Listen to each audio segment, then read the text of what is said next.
Want to know how to add phone numbers in your account in booking.com?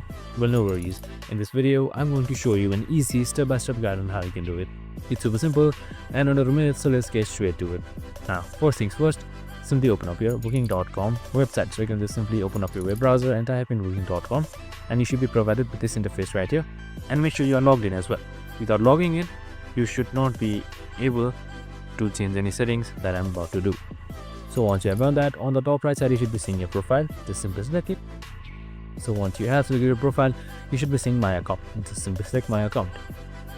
And once you're there, just simply scroll down a little bit until you see personal details. That should be under manage account. Now scroll down again until you see the phone number. That should be right above date of birth. So you can just simply select your country by selecting this drop down box and then add your number and name. Now you can just simply select save right here. And sometimes they might ask for OTP. And that's it. I hope this video helped. If it did, make sure to like, subscribe, and tune in with us for more of these videos. See you in the next one.